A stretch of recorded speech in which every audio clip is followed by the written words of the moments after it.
Hello बच्चों, welcome to eco नीति। आज हमारे YouTube पर हम एक नया कोर्स शुरू करने वाले हैं। BA LLB सेमेस्टर 3 और सेमेस्टर 4 का फर्स्ट टॉपिक है micro economics versus macro economics. तो चलिए इस वीडियो में हम देखते हैं कि माइक्रो इकोनॉमिक्स और मैक्रो इकोनॉमिक्स में क्या डिफरेंसेस हैं, क्या ज़रूरत पड़ी हमें two separate studies of economics की, और कैसे मैक्रो इकोनॉमिक्स का ओरिजिन हुआ। तो चलिए बिना किसी देरी के लेट्स बिगिन।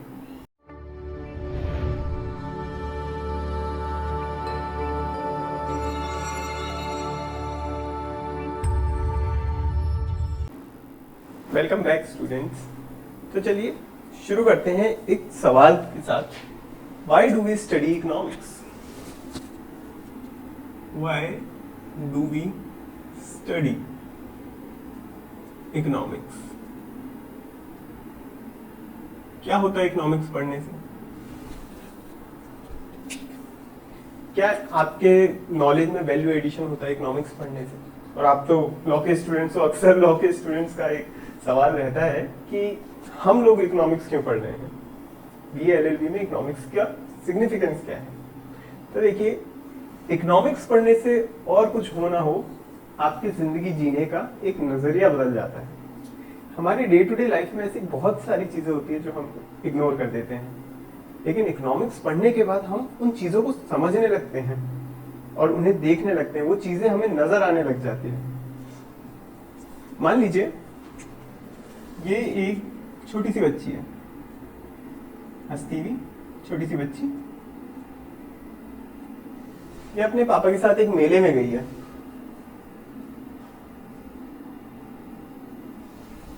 मेले में गई, अब मेले में गई तो छोटी सी बच्ची को तो बहुत सारी चीजें दिखेगी, वहां पे खेल खिलौने दिखेंगे। वो अपने पापा से बोलेगी, पापा मुझे ये चीज चाहिए, मुझे ये डॉल चाहिए, मुझे इस खिलौने को खेलना है और झूले पर झूलना है। ये सारी चीजें उस बच्चे के दिमाग में आएंगी। तो जो भी बच्चे की वांट्स हैं, जो भी वांट्स हैं उस बच्चे की, इनका नेचर किस तरह का होगा? क्या कुछ पर्टिकुलर वांट्स रहेंगी कि हाँ इस बच्चे की एक ही वांट है, या फिर दो ही इच्छाएं हैं कि उसे खेल ही खेलना है और कोई डॉल ही चाहिए? नहीं, उसकी वांट्स कैसी होंगी? अनलिमिटेड वांट्स होंगी। अनलिमिटेड वांट्स, बच्चे की वांट्स कैसी होंगी? अनलिमिटेड वांट्स होंगी। अब वो अनलिमिटेड वांट्स तो पूरी की नहीं जा सकती। क्यों नहीं की जा सकती? क्योंकि उनके पिताजी के पास जो रिसोर्सेस हैं, पापा और मम्मी जिनके साथ भी वो आई है, मम्मी के भी हो सकते हैं, रिसोर्सेस हैं। रिसोर्सेस यहाँ पे क्या है? उतने रुपए जो वो जेब में लेकर आए हैं, वो कैसे होंगे? वो होंगे लिमिटेड होंगे। बच्चे की वांट्स तो अनलिमिटेड है कि उसे तो बहुत सारी चीजें चाहिए, लेकिन उसके मम्मी पापा के पास जो पैसे हैं वो लिमिटेड हैं। रिसोर्सेस कैसे हैं? लिमिटेड। फिर मान लेते हैं कि इस एक बार के लिए मान लेते हैं कि बच्ची ने जितनी भी इच्छाएं करी, पिताजी ने सारी पूरी कर दी। मम्मी ने कहा कि अरे अरे दिला दो, छोटी बच्ची है तो दिला दी। चलो उस दिन मान ले दिला दी। अब एक हफ्ते बाद दोबारा किसी मेले में गए तो क्या वो बच्ची कुछ मांगेगी? नहीं। क्या वो बच्ची ऐसे बोलेगी कि नहीं पापा, पिछली बार मेले में गए थे तो मेरी इच्छा की तो सभी चीजें हमने खरीद ही ली थी, अब तो मेरी कोई इच्छा ही नहीं है? क्या ऐसा होगा? बिल्कुल नहीं। बच्ची फिर से कुछ ना कुछ इच्छा करेगी। बच्ची की वांट्स कैसी होंगी? अनलिमिटेड तो है ही, उसके साथ साथ रीअकरिंग वांट्स। अनलिमिटेड के साथ साथ रीअकरिंग वांट्स हैं, यानी बार बार पैदा हो जाती है। जब भी कोई एक इच्छा पूरी होती है, दूसरी इच्छा शुरू हो जाती है। आप लोग अपना भी एग्जांपल ले सकते हैं। आपको सबसे पहली बाइक कौन सी मिली? मान लेते हैं स्प्लेंडर मिली। स्प्लेंडर लेते ही आपके दिमाग में आया होगा अगली बार तो होंडा की कोई अच्छी सी ट्विस्टर या सीवी शाइन खरीदूंगा। अगर वो मिल गई, उसके बाद आपकी इच्छा होगी रॉयल एनफील्ड खरीदनी है अगली बार तो फिर रॉयल एनफील्ड अगर मिल जाएगी तो उस दिन आप सोचोगे चलो अब तो कार खरीदने का टाइम आ गया है। तो आपकी इच्छाएं भी क्या है? रीअकरिंग है। आपकी एक इच्छा पूरी होगी तो दूसरी शुरू हो जाएगी। उसी जगह अगर रिसोर्सेज की बात करें, रिसोर्सेज का भी एक और नेचर होता है। कैसा नेचर होता है? Alternative uses. Alternative uses. अब देखिए पिताजी लेके आए हैं, बच्ची को भी लाए हैं, साथ में बच्ची की मम्मी को भी लेकर आए हैं। अब पिताजी सारे रिसोर्सेस किसी एक की इच्छाओं पे पूरा नहीं कर सकते कि अच्छा मम्मी की इच्छा थी तो मम्मी को ही सारी चीज दिला दी, या बच्ची की इच्छा है तो बच्ची को ही सारी चीजें दिला दी। नहीं, जो भी रुपए हैं उनसे थोड़ा बहुत बच्ची को दिलाएंगे, थोड़ी बहुत चीजें मम्मी को भी दिला देंगे। तो उनके ऑल्टरनेटिव यूजेस हैं। अगर पिताजी के पास 2000 रुपए हैं तो उन 2000 रुपयों से क्या क्या काम किया जा सकता है? बच्ची के लिए डॉल खरीदाई जा सकती है, किसी झूले में झूल सकते हैं, किसी झूले में झूल सकते हैं, या फिर बच्ची की मम्मी के लिए कोई साड़ी खरीदी जा सकती है, या फिर कोई शॉल खरीदा जा सकता है, एटसेट्रा एटसेट्रा। तो रिसोर्सेज के क्या है? ऑल्टरनेटिव यूजेस है। ये सब कुछ एक साथ नहीं किया जा सकता। अब क्योंकि हमारी बॉन्ड्स का नेचर है अनलिमिटेड और रीअकरिंग, रिसोर्सेज का नेचर है लिमिटेड और ऑल्टरनेटिव यूजेस, हमारे सामने एक प्रॉब्लम आती है, problem of scarcity. Problem of scarcity. किस चीज की स्कैरसिटी की बात हो रही है? ये स्कैरसिटी की बात हो रही है रिसोर्सेज की, कि हमारे पास रिसोर्सेज की स्कैरसिटी है, कमी है। जिंदगी में देखो पैसों की कमी सबके पास होती है। अगर पैसों की कमी नहीं होती तो रिलायंस को भी अपने शेयर मार्केट में उतारने की जरूरत नहीं थी। अगर सारे पैसे खुद के पास ही होते तो कोई जरूरत नहीं थी। मुकेश अंबानी बहुत अमीर है, वो खुद ही सब कुछ इन्वेस्ट कर सकते थे, लेकिन नहीं, पैसों की कमी सबके पास है। सरकार के पास भी पैसों की कमी है, हर एक के पास पैसों की कमी है, क्योंकि हमारी बॉन्ड्स तो अनलिमिटेड हैं। इसलिए तो हमारे पास भी पैसों की कमी होती है। प्रॉब्लम ऑफ स्कैरसिटी है। अब प्रॉब्लम ऑफ स्कैरसिटी के चलते जो हमारे पास एक चॉइस रहती है कि हमें क्या चीज खरीदनी है। प्रॉब्लम ऑफ चॉइस, हमें चूज करना पड़ता है कि हमें क्या करना है, हमें डॉल खरीदनी है या साड़ी खरीदनी है, झूले में जाना है या शॉल खरीदना है। ये प्रॉब्लम रहती है और इसे ही हम इकोनॉमिक प्रॉब्लम कहते हैं। क्या कहते हैं? Economic problem. तो ये होती है हमारी इकोनॉमिक प्रॉब्लम। नेक्स्ट स्लाइड में हम पढ़ेंगे कि प्रॉब्लम ऑफ चॉइस को, इकोनॉमिक प्रॉब्लम को हम किन दो लेवल्स पर पढ़ सकते हैं। दो लेवल्स है, एक आइडेंटिटी और एक इंडिविजुअलिटी। नेक्स्ट स्लाइड में हम उसके बारे में पढ़ेंगे। Now let us discuss what do we mean by economic problem. देखिए इकोनॉमिक प्रॉब्लम, जैसा कि हमने लास्ट स्लाइड में देखा, दो बेसिस पर हम क्लासिफाई कर सकते हैं। First is identity and second is individuality. Identity की बात करें तो देखिए इकोनॉमिक प्रॉब्लम के लिए पहली आइडेंटिटी होती है consumer.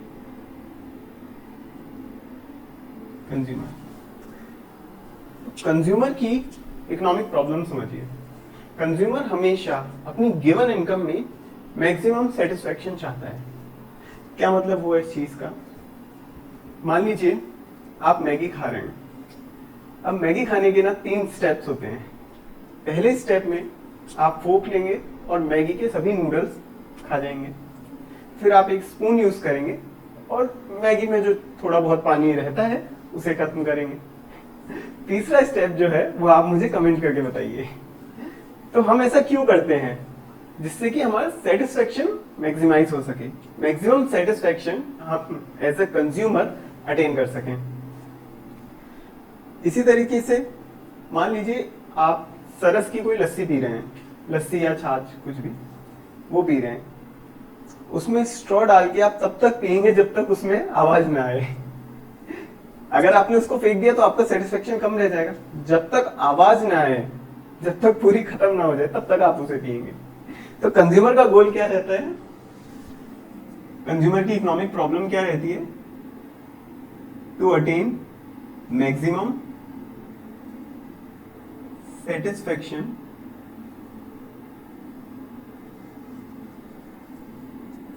subjected to given income, subjected to given income। Next identity आती है हमारे पास प्रोड्यूसर की।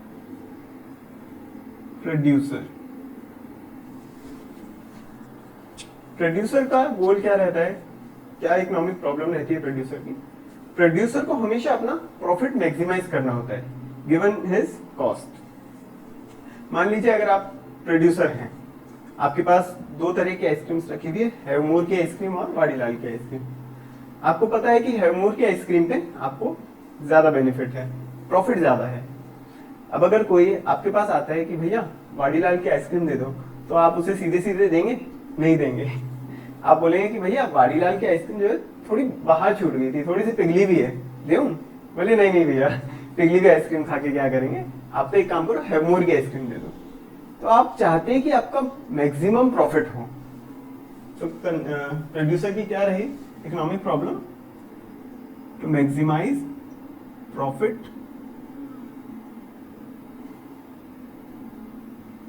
Subjected to cost. Next identity आती है हमारे पास गवर्नमेंट। अब गवर्नमेंट की कोशिश क्या रहती है? गवर्नमेंट की कोशिश हमेशा यही रहती है कि वो वेलफेयर को मैक्सिमाइज कर सके, भले से चाहे एक्चुअल में रहे या ना रहे। बट गवर्नमेंट की इकोनॉमिक प्रॉब्लम यही होती है to maximise welfare of the society.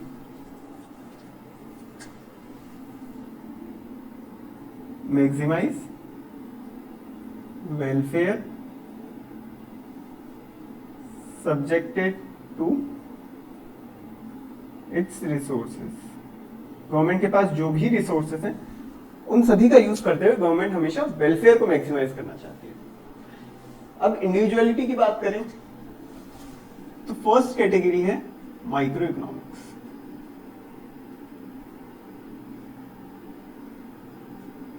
Micro economics, micro economics में हम एक इंडिविजुअल की बात करेंगे।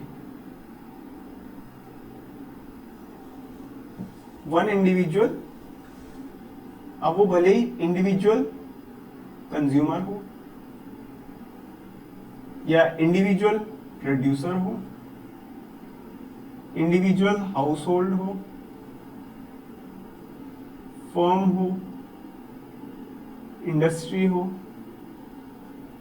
सभी में इंडिविजुअल की बात करेंगे। और क्योंकि हम इसमें सिर्फ और सिर्फ इंडिविजुअल की बात कर रहे हैं, हम इससे कैटेगराइज करते हैं पार्शियल इक्विलिब्रियम एनालिसिस में। हम माइक्रो इकोनॉमिक्स में क्या पढ़ते हैं? Partial equilibrium analysis. दूसरी तरफ हमारे पास दूसरी इंडिविजुअलिटी है मैक्रो इकोनॉमिक्स।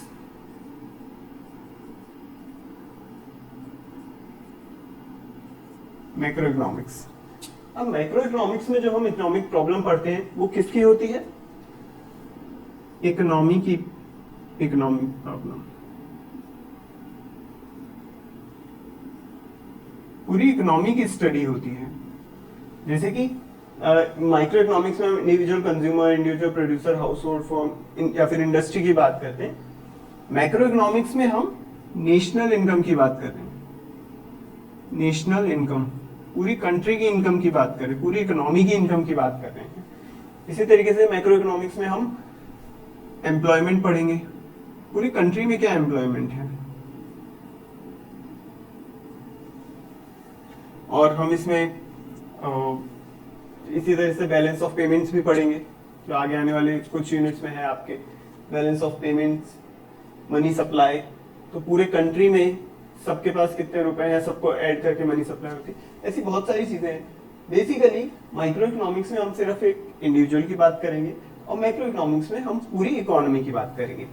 तो चलिए next we will discuss what are the vital components of micro economics and macro economics. Now let's discuss vital components of micro economics and macro economics. तो micro economics में सबसे पहली चीज जो हम पढ़ते हैं वो है theory of demand. Theory of demand. Theory of demand में हम कंज्यूमर बिहेवियर की बात करते हैं।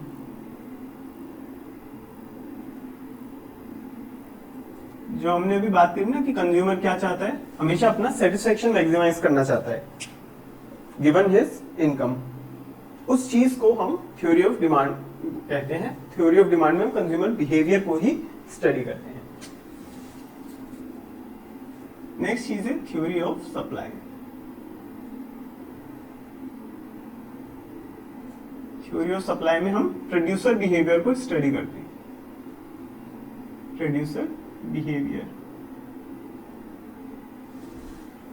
बिहेवियर को स्टडी करते हैं। और लास्ट चीज है theory of price.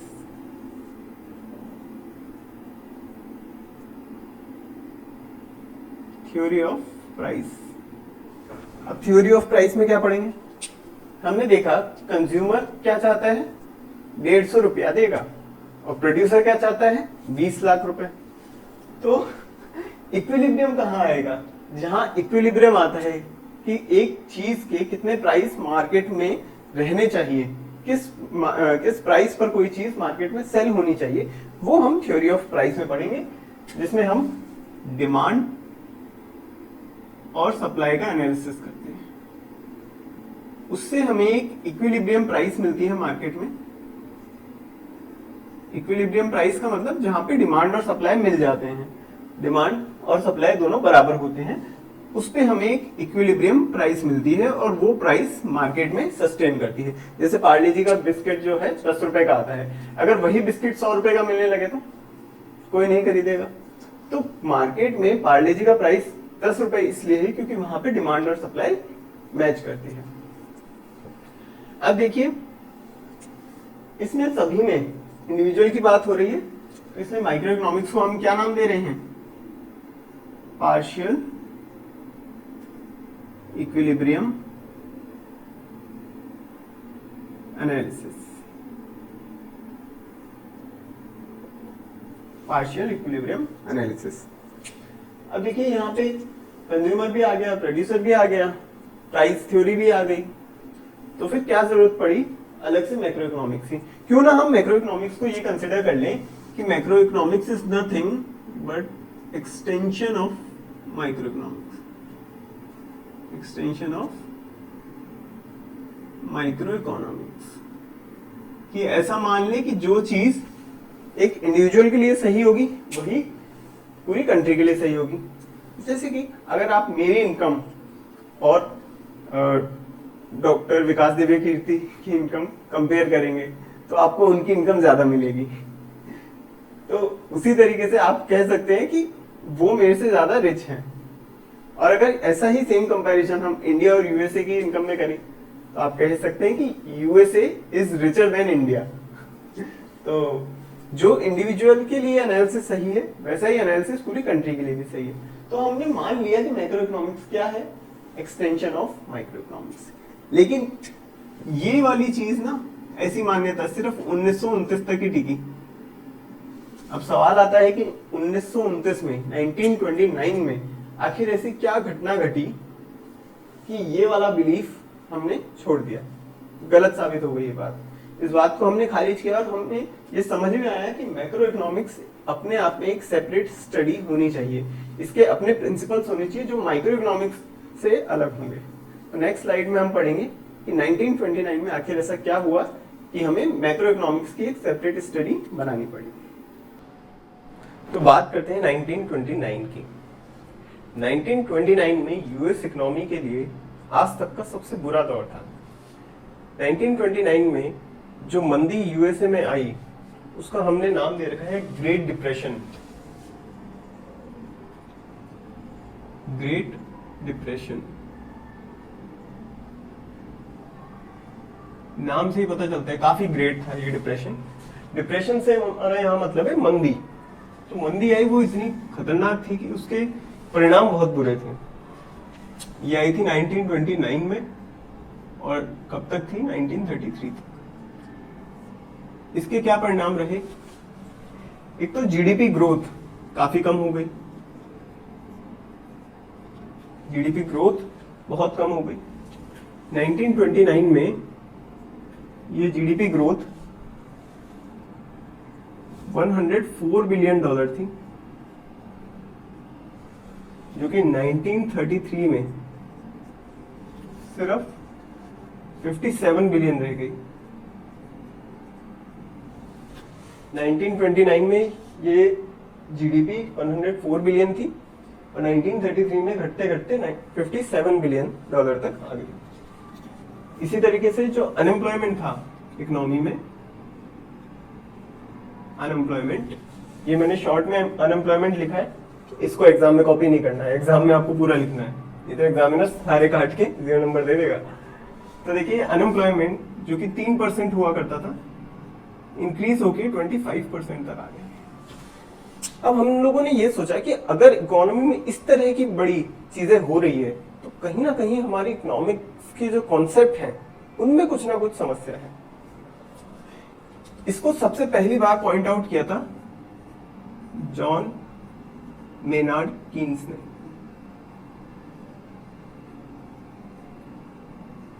John Maynard Keynes ने इस चीज को पॉइंट आउट किया और एक अलग इकोनॉमिक्स थी। पहले हमारे पास क्लासिकल इकोनॉमिक्स होती थी और इन्होंने एक अलग स्कूल ऑफ थॉट्स को इन्वेंट किया, ओरिजिनेट किया, उसको हमने नाम दिया है कीनीजियन इकोनॉमिक्स या कीनीजियन मैक्रो इकोनॉमिक्स भी हम इसमें कहते हैं। Keynesian macro economics.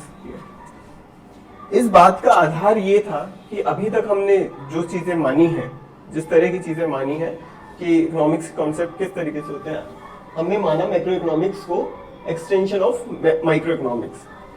तो इसमें समस्या क्या थी, एक छोटा सा उदाहरण लेते हैं। देखिए अगर हम सेविंग की बात करें तो हम सभी का मानना है कि सेविंग बहुत अच्छी चीज है और इकोनॉमी में हर कोई सेविंग करता भी है। अब अगर सेविंग इंडिविजुअल के लेवल पर करी जाए तो बहुत अच्छी चीज है। Saving is a virtue, saving is a virtue, बहुत अच्छी चीज है सेविंग। हर एक इंसान को सेविंग करनी चाहिए अपने फ्यूचर के लिए। लेकिन अगर सभी लोग इकोनॉमी में एक साथ सेविंग करने लग जाएं, फिर अगर पूरी की पूरी कंट्री सेविंग करने लग जाए बहुत ज्यादा मात्रा में, तो उससे क्या एडवर्स इफेक्ट हो सकता है। इकोनॉमी में ओवर प्रोडक्शन वाली सिचुएशन हमें देखने को मिल सकती है। मतलब प्रोड्यूसर ने कुछ सामान बनाया और वो मार्केट में बिक नहीं रहा है। क्यों नहीं बिक रहा है? क्योंकि इकोनॉमी में सभी लोग बहुत ज्यादा सेविंग कर रहे हैं। तो अगर कंट्री के लेवल पे सेविंग की बात करी जाए, saving is a vice. Country के लेवल पर saving is a vice. Country के लेवल पर हम मान सकते हैं कि सेविंग अच्छी चीज नहीं है, एक लिमिट तक अच्छी रहती है, उसके बाद अगर लोग सेव करें तो फिर वो अच्छी नहीं है। तो हमने मैक्रो इकोनॉमिक्स को एक्सटेंशन ऑफ माइक्रो इकोनॉमिक्स ना मानकर कुछ अलग थ्योरीज ऐसी डेवलप करी जो हम मैक्रो इकोनॉमिक्स में पढ़ते हैं। पहली थ्योरी है theory related to equilibrium in the economy.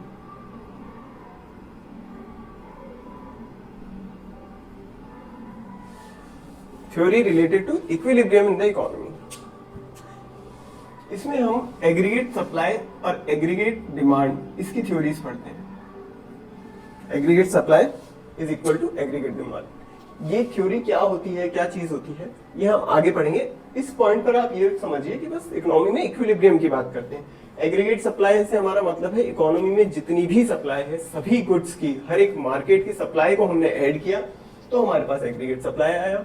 और एग्रीगेट डिमांड का मतलब है एक पूरी इकोनॉमी में हर एक कंज्यूमर की, हर एक गुड के लिए जो डिमांड है, सबको ऐड करेंगे तो हमारे पास एग्रीगेट डिमांड आएगा।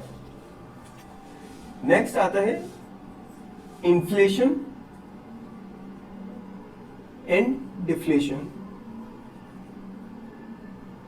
इन्फ्लेशन और डिफ्लेशन को हम मैक्रो इकोनॉमिक्स में स्टडी करेंगे।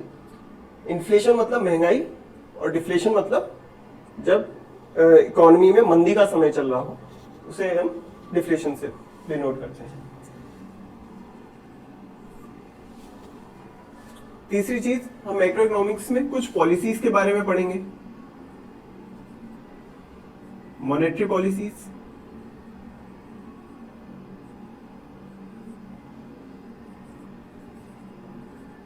और fiscal policies. Monetary policies and fiscal policies.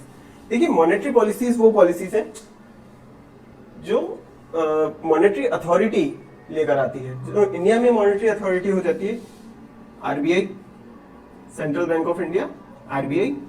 और फिस्कल पॉलिसीज जो है वो होती है गवर्नमेंट एक्सपेंडिचर, जिसे हम जी से डिनोट करते हैं, और गवर्नमेंट के द्वारा चार्ज किए हुए टैक्सेस। तो गवर्नमेंट एक्सपेंडिचर और टैक्सेस, उसको हम फिस्कल पॉलिसी में इंक्लूड करते हैं, और इसका जो डिस्क्रिप्शन दिया जाता है वो गवर्नमेंट के बजट में दिया जाता है। फिस्कल पॉलिसी को कहाँ डिस्क्राइब किया जाता है? गवर्नमेंट बजट में। नेक्स्ट चीज है जो हम मैक्रो इकोनॉमिक्स में पढ़ने वाले हैं, balance of payments. Balance of payment and management of foreign exchange and management of foreign exchange.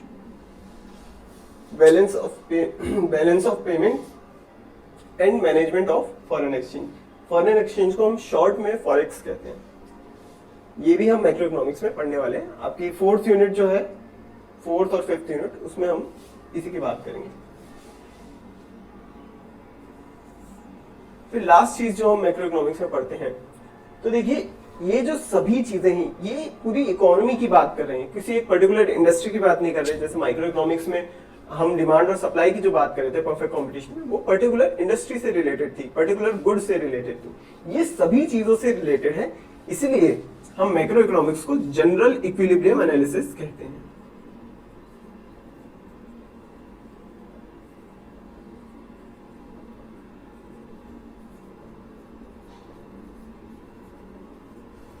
हमारा किस तरह का एनालिसिस होता है? General equilibrium analysis. जिस तरीके से हमने देखा था कि माइक्रो इकोनॉमिक्स में हम पार्शियल इक्विलिब्रियम एनालिसिस कहते हैं, पार्शियल इक्विलिब्रियम एनालिसिस करते हैं क्योंकि यहाँ पे पर्टिकुलर गुड की, पर्टिकुलर इंडस्ट्री की बात कर देते हैं। इसी तरीके से मैक्रो इकोनॉमिक्स में हम जनरल इक्विलिब्रियम एनालिसिस की बात करेंगे। Next we will discuss scope and limitations of macro economics. Now let's discuss what is the scope and importance of macro economics.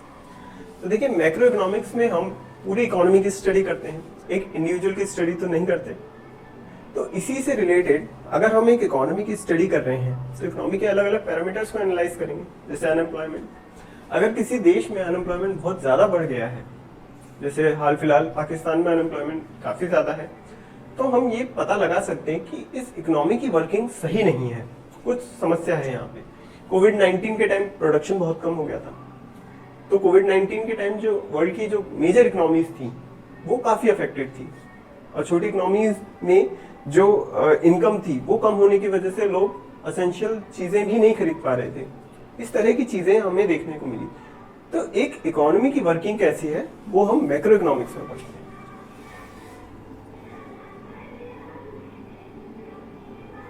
To understand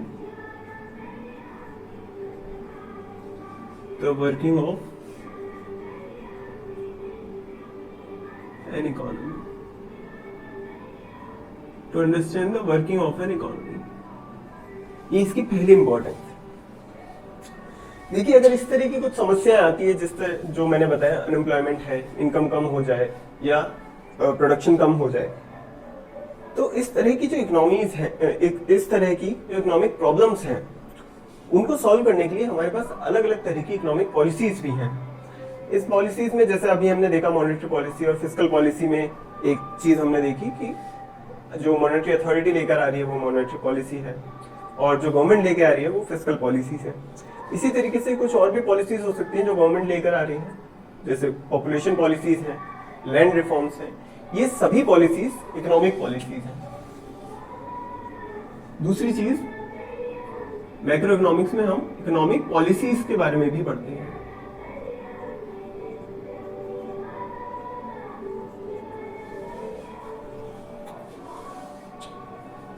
जो अनएम्प्लॉयमेंट की समस्या हमने बताई, उसकी डिटेल में अगर हमें स्टडी करनी है कि ऐसी कौन सी चीजें हैं जो जनरल लेवल ऑफ एम्प्लॉयमेंट को अफेक्ट करती है, तो वो होती है एग्रीगेट डिमांड और एग्रीगेट सप्लाई।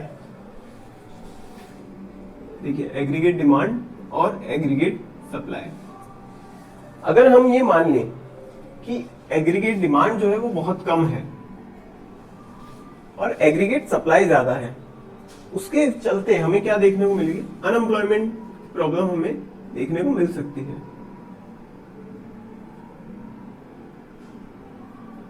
अनएम्प्लॉयमेंट की प्रॉब्लम हमें देखने को मिल सकती है। लेकिन अब हमें यह कैसे पता चलेगा कि एग्रीगेट डिमांड कम हो तो अनएम्प्लॉयमेंट की प्रॉब्लम हमें देखने को मिल सकती है? इसके लिए कुछ अलग थ्योरीज हैं जो हम पढ़ेंगे किनीशियन मैक्रो इकोनॉमिक्स में। तो तीसरी चीज जो हमें मैक्रो इकोनॉमिक्स के थ्रू पता चलती है वो पता चलती है general level of employment.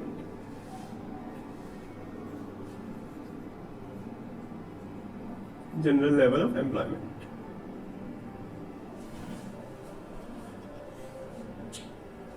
Next देखिए, जब इकोनॉमी में हम एम्प्लॉयमेंट की बात कर रहे हैं तो जितने ज्यादा लोग एम्प्लॉयड होंगे प्रोडक्शन उतना ही ज्यादा होगा, जितना ज्यादा प्रोडक्शन होगा उतना ही ज्यादा इकोनॉमी में आउटपुट रहेगा, आउटपुट जितना ज्यादा होगा तो लोगों की इनकम भी उतनी ही ज्यादा होगी। तो नेक्स्ट जो हम चीज पढ़ते हैं वो है नेशनल इनकम। नेशनल इनकम मतलब पूरी देश की जो इनकम है, इसमें भी हम दो चीजें पढ़ते हैं। एक तो नेशनल इनकम का एस्टिमेशन, नेशनल इनकम कितनी है, और दूसरी चीज जो हम नेशनल इनकम के बारे में पढ़ते हैं वो पढ़ते हैं फोरकास्टिंग। आगे आने वाले साल में नेशनल इनकम कितनी रहेगी, जैसे इंडिया की 2024 में क्या इनकम रहने वाली है, वो हम मैक्रो इकोनॉमिक्स में पढ़ेंगे। तो एस्टिमेशन और फोरकास्ट दोनों ही चीजें हम नेशनल इनकम के बारे में यहाँ मैक्रो इकोनॉमिक्स में पढ़ते हैं। नेक्स्ट चीज है study of economic growth. Study of economic growth, एक इकोनॉमी कितनी स्पीड से ग्रो कर रही है ये हमें कैसे पता चलेगा? माइक्रो इकोनॉमिक्स में तो पता नहीं चलेगा, क्योंकि माइक्रो इकोनॉमिक्स तो सिर्फ इंडिविजुअल यूनिट्स की स्टडी है। अगर हमें पूरी कंट्री की इकोनॉमिक ग्रोथ के बारे में पता करना है तो हमें माइक्रो इकोनॉमिक्स के प्रिंसिपल्स को यूज करना पड़ेगा। नेक्स्ट है मॉनेटरी प्रॉब्लम्स।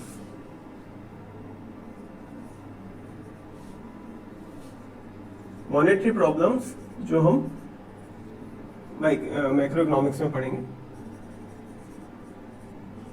मॉनेटरी प्रॉब्लम्स, ये किस तरह की प्रॉब्लम हो सकती है? देखिए, problem of inflation, problem of deflation, problem related to money supply. तो मनी सप्लाई को कंट्रोल करने के भी कई अलग अलग मेजर्स होते हैं, वो सभी हम मैक्रो इकोनॉमिक्स में स्टडी करेंगे। नेक्स्ट चीज आती है बिजनेस साइकिल।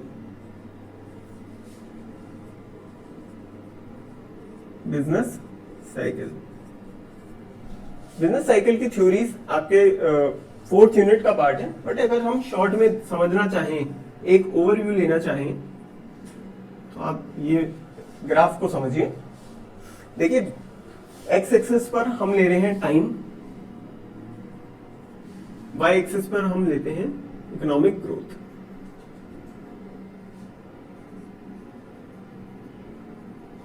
टाइम के साथ इकोनॉमी ग्रो करती है, टाइम के साथ इकोनॉमी का ग्रोथ पाथ कुछ इस तरह का रहता है, ये हमारा ट्रेंड रहता है कि इकोनॉमी ग्रो कर रही है। बट इकोनॉमी का ट्रेंड तो ऐसा है, इकोनॉमी का ग्रोथ पाथ कुछ ऐसा है, इतना स्मूथ नहीं है। इकोनॉमी का जो ग्रोथ पाथ रहता है वो कुछ इस तरह का रहता है, ऊपर नीचे होती हुई चलती है इकोनॉमी। इकोनॉमी कभी भी एक स्पीड से ग्रो नहीं करती, इसमें अलग अलग स्टेजेस होती हैं। ट्रेंड लाइन के नीचे जब इकोनॉमी ग्रो करने लगती है तो हम उसका नाम देते हैं रिकवरी। रिकवरी जो इकोनॉमी की ग्रोथ की पहली स्टेज है, रिकवरी। ट्रेंड लाइन से ऊपर जो हाईएस्ट पॉइंट है उसे हम पीक कहते हैं, और ट्रेंड लाइन से नीचे जो लोवेस्ट पॉइंट है उसका हमने नाम दे रखा है trough, TROUGH, trough. Trend line के ऊपर लेकिन पीक पॉइंट के बीच में जब इकोनॉमी ग्रो करती है तो उसका नाम होता है prosperity. Prosperity. Similarly peak point से जब नीचे गिरने लगती है इकोनॉमी तब उसका नाम होता है रिसेशन। क्या नाम होता है उसका, रिसेशन। जब ये रिसेशन ट्रेंड लाइन के नीचे चला जाता है तब हम इसको नाम देते हैं डिप्रेशन। ट्रेंड लाइन और ट्रफ के बीच वाला जो पॉइंट है, बीच वाली जो स्टेज है, उसका नाम है डिप्रेशन। और ट्रफ के बाद जब इकोनॉमी फिर से ग्रो करने लगती है तो उसका नाम हो जाता है रिकवरी। वही सेम स्टेज रिपीट होती है, रिकवरी। और ये साइकिल इसी तरह से चलता रहता है। इसकी डिटेल स्टडी हम आपके 4th यूनिट में करेंगे।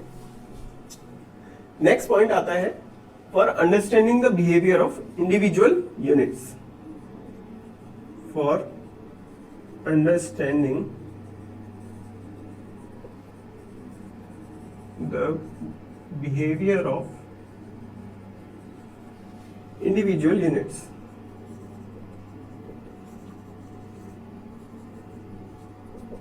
अब देखिए आपके मन में ये सवाल आएगा कि जब से हमने micro economics versus macro economics ये लेक्चर शुरू किया है, हम ये बता रहे हैं कि इंडिविजुअल यूनिट्स की स्टडी माइक्रो इकोनॉमिक्स में की जाती है और पूरी कंट्री की स्टडी मैक्रो इकोनॉमिक्स में की जाती है। अब हम स्कोप ऑफ मैक्रो इकोनॉमिक्स में ये पॉइंट बता रहे हैं कि इंडिविजुअल यूनिट्स का बिहेवियर समझने के लिए भी हमें मैक्रो इकोनॉमिक्स की जरूरत पड़ती है। तो फिर ये कॉन्ट्राडिक्शन किस तरीके से है? देखिए, ये कॉन्ट्राडिक्शन नहीं है। एक बात ये समझिए कि माइक्रो इकोनॉमिक्स और मैक्रो इकोनॉमिक्स इकोनॉमिक्स के ही दो एलिमेंट्स हैं। यहाँ पे दोनों तरह की economics, micro economics, macro economics, एक दूसरे से अलग नहीं, एक दूसरे के लिए कॉम्प्लीमेंट्री है। तो यहाँ पे जब हम इंडिविजुअल यूनिट्स के बिहेवियर की बात कर रहे हैं तो उसमें एसेंशियली कुछ ऐसी चीजें हैं जो हमें माइक्रो इकोनॉमिक्स पढ़ते टाइम मैक्रो इकोनॉमिक्स की चीजें ध्यान में रखनी पड़ती हैं। मान लीजिए हम एक पर्टिकुलर प्रोडक्ट की डिमांड और सप्लाई का एनालिसिस कर रहे हैं। तो डिमांड का एनालिसिस करते समय अगर इकोनॉमी रिसेशन में है तो आपको ये चीज ध्यान में रखनी चाहिए कि भले ही एक पर्टिकुलर यूनिट की डिमांड नीचे जा रही है, मान लीजिए अगर वो पर्टिकुलर यूनिट ले लेते हैं फर्नीचर, अगर फर्नीचर की डिमांड कम हो रही है तो जरूरी नहीं है कि कोई ना कोई दूसरी कोई सब्स्टिट्यूट वहां पर आया है। ऐसा भी हो सकता है कि इकोनॉमी अपने रिसेशन या डिप्रेशन की स्टेज में है जिसकी वजह से उस पर्टिकुलर प्रोडक्ट की डिमांड कम हो गई। अगर कोलगेट की डिमांड कम हुई है तो जरूरी नहीं है पेप्सोडेंट की डिमांड बढ़ गई होगी। हो सकता है इकोनॉमिक रिसेशन या डिप्रेशन के टाइम में हो। और कोलगेट तो फिर भी एक जनरल चीज है जो कि हम रोजमर्रा में काम लेते ही हैं। अगर इसी जगह हम कार की बात करें, रिसेशन के टाइम, डिप्रेशन के टाइम, जब लोगों की इनकम कम हो रही होती है तो लोग इस तरह की लग्जरी चीजों पे खर्चा कम कर देते हैं। अब खर्चा कम करने का मतलब ये नहीं है कि फोर्ड सोचे कि अच्छा टोयोटा का मार्केट ज्यादा ग्रो कर रहा होगा। नहीं, फोर्ड का भी मार्केट गिर रहा है, टोयोटा का मार्केट भी गिर रहा है और मारुति सुजुकी का भी मार्केट गिर रहा है, क्योंकि उस टाइम ओवरऑल मार्केट जो है वो डिप्रेशन और रिसेशन की स्टेज में ओवरऑल मार्केट नीचे जा रहा है। इसलिए पर्टिकुलर यूनिट्स की डिमांड में भी उसका असर हमें देखने को मिल सकता है। नेक्स्ट हम पढ़ेंगे limitations of macro economics. Now let's discuss limitations of macro economics. तो देखिए, मैक्रो इकोनॉमिक्स की लिमिटेशंस बहुत छोटी छोटी लिमिटेशंस है, उसे समझते हैं। First limitation is fallacy of composition. Fallacy of composition क्या मतलब होता है? फैलेसी ऑफ कंपोजिशन, देखिए अभी लास्ट पॉइंट जो इंपॉर्टेंस ऑफ मैक्रो इकोनॉमिक्स में हमने पढ़ा था कि इंडिविजुअल के बिहेवियर और एग्रीगेट के बिहेवियर में एक रिलेशन होता है। इंडिविजुअल का बिहेवियर एग्रीगेट के रिलेशन से, एग्रीगेट के बिहेवियर से अफेक्ट हो सकता है, लेकिन ऐसा हमेशा हो कोई जरूरी बात नहीं है। इसके एग्जाम्पल में हम वही सेविंग वाला अगर एग्जाम्पल लें, चलिए सेविंग का तो हम ले चुके हैं, एक दूसरा एग्जाम्पल लेते हैं। मान लीजिए एक बैंक का एग्जाम्पल लेते हैं। अगर एक बैंक है, उसके पास रोज लोग आते हैं, मनी डिपॉजिट करवाते हैं और विड्रॉ करते हैं। ये बैंक के लिए एक रेगुलर प्रैक्टिस है जो रोज होती है, डिपॉजिट भी करवाते हैं, विड्रॉ भी करवाते हैं। अगर किसी एक दिन 4 कस्टमर्स आते हैं और बैंक से अपना पूरा पैसा विड्रॉ करके लेके जाते हैं, तो बैंक की हालत पे कोई असर नहीं पड़ेगा, बैंक जैसा चल रहा है वैसा चलता रहेगा। ये इंडिविजुअल के बिहेवियर की बात हो गई। लेकिन अगर पूरी इकोनॉमी के बैंक के जितने भी कस्टमर्स हैं, तो सभी लोग अगर बैंक के पास पहुंच जाए कि लाओ हमारा पैसा हमें वापस दो, तो क्या होगा? बैंक क्या हो जाएगा?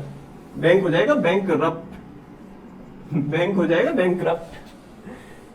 तो इंडिविजुअल के बिहेवियर और एग्रीगेट के बिहेवियर में भले ही कुछ रिलेशन हो, लेकिन कुछ डिफरेंसेस भी हैं, और ये इसका पहला ड्रॉबैक भी है, बट एक्चुअल में हम समझें तो यही वो एक रीजन भी है जिसकी वजह से मैक्रो इकोनॉमिक्स को हमने डेवलप किया है, बट ठीक है, ड्रॉबैक भी है। नेक्स्ट देखिए, मैक्रो इकोनॉमिक्स में हम अलग अलग यूनिट्स को होमोजीनियस कैटेगराइज करते हैं, एग्रीगेट्स को होमोजीनियस समझते हैं।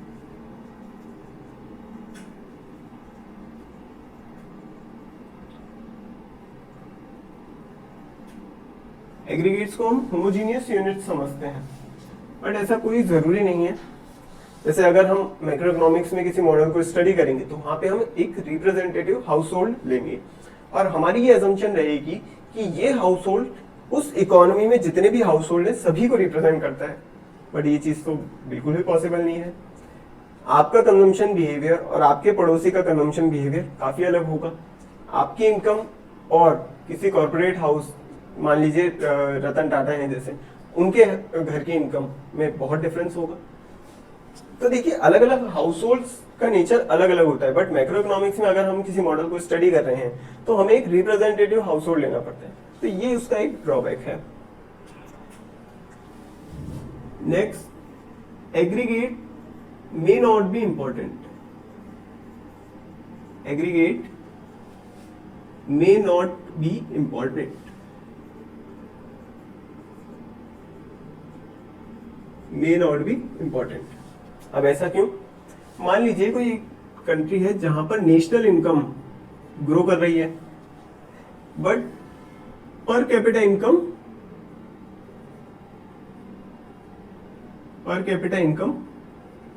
कम हो रही है। नेशनल इनकम तो ग्रो कर रही है, बट पर कैपिटा इनकम नीचे जा रही है। पर कैपिटा इनकम मतलब ये हो गया कि पूरी कंट्री की income divided by total population. अब वहां पे नेशनल इनकम तो ऊपर जा रही है, बट पर कैपिटा इनकम नीचे जा रही है। तो इसका मतलब क्या हुआ, कंट्री में वेलफेयर उतना ज्यादा नहीं हो रहा है। कंट्री में पॉपुलेशन बढ़ रही है, पॉपुलेशन बढ़ने की वजह से नेशनल इनकम ऊपर जा रही है। अगर हम एक देश में देश की इनकम को कैलकुलेट कर रहे हैं तो हम क्या करें, देश में जितने भी लोग हैं सबकी इनकम कैलकुलेट करें। अगर वो लोग बढ़ जाएंगे तो जाहिर सी बात है कि उनकी इनकम भी ज्यादा आएगी, बट एक जने की इनकम नहीं बढ़ी, वो तो कम हो रही है, तो यहाँ पर वेलफेयर नहीं हो रहा है। तो कई बार ऐसा भी हो सकता है कि एग्रीगेट से हमें कुछ मिसलीडिंग इंफॉर्मेशन मिले। नेक्स्ट देखिए,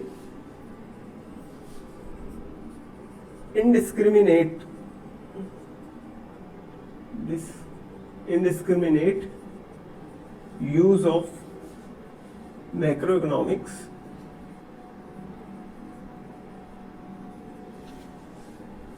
is misleading.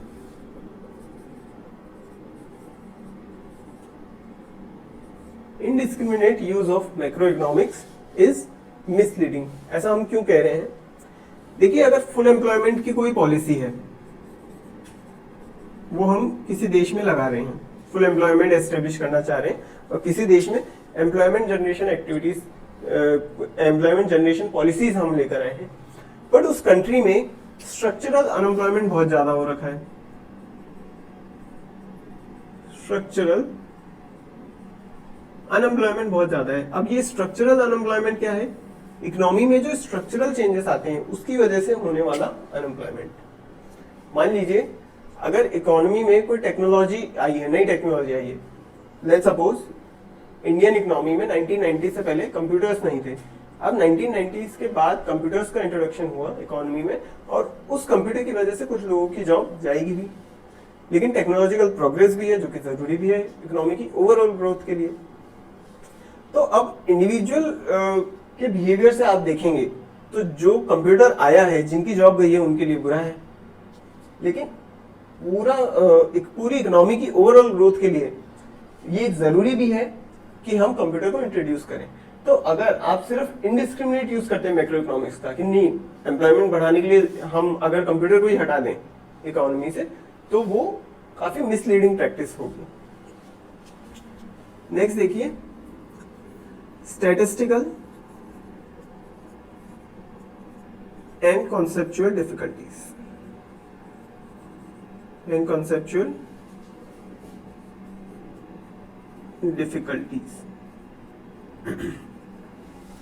देखिए मैक्रो इकोनॉमिक्स में हम इंडिविजुअल यूनिट्स को सिमिलर मान लेते हैं, जैसे कि हमने अभी बात करी रिप्रेजेंटेटिव हाउस होल्ड की, और अगर हम उसको इंडिविजुअल यूनिट्स को सिमिलर मान रहे हैं, होमोजीनियस मान रहे हैं, तो उनका एग्रीगेशन इजी हो जाएगा। अगर हम ऐसा ना माने, हम एक्चुअल चीजें लें कि अलग अलग लोग हैं तो उनको अलग अलग ही लिया जाए, तो एग्रीगेशन बहुत डिफिकल्ट होगा। तो जो डिफिकल्टी है मैक्रो इकोनॉमिक्स में वो बहुत ज्यादा है। स्टैटिस्टिकल और कॉन्सेप्चुअल डिफिकल्टीज मैक्रो इकोनॉमिक्स में हमें काफी ज्यादा देखने को मिलेगी। माइक्रो इकोनॉमिक्स का एनालिसिस कंपैरेटिवली थोड़ा इजी होता था। इसका दूसरा मतलब ये भी है कि आपके सेमेस्टर 3 की जो इकोनॉमिक्स आपने पढ़ी है वो ज्यादा इजी थी। सेमेस्टर 4 की इकोनॉमिक्स थोड़ी उससे ज्यादा डिफिकल्ट है, मगर हमारे साथ बने रहिए, हमारे लेक्चर्स को फॉलो कीजिए, आपके लिए सेमेस्टर 4 की इकोनॉमिक्स भी इजी हो जाएगी। तो यहाँ पे हमारा फर्स्ट लेक्चर खत्म होता है, और आपको लेक्चर अच्छा लगा हो तो हमें लाइक जरूर दीजिए। आपके एक लाइक से हमें काफी मोटिवेशन मिलता है, और हम इसी तरीके से आपके लिए अच्छे अच्छे लेक्चर्स लेकर आते रहेंगे। इस लेक्चर को अपने दोस्तों के साथ भी शेयर कीजिए, बिकॉज शेयरिंग इज केयरिंग। तो चलिए आपसे मिलते हैं नेक्स्ट वीडियो में, और इस लेक्चर के सभी नोट्स आपको टेलीग्राम चैनल पे मिल जाएंगे, उसे डाउनलोड करना मत भूलना, ठीक है। अगर आप हमसे ऑफलाइन पढ़ना चाहते हैं तो आप हमारे डिस्क्रिप्शन में वेबसाइट पे जाके रजिस्ट्रेशन भी करवा सकते हैं। चलिए मिलते हैं नेक्स्ट वीडियो में। Thank you very much.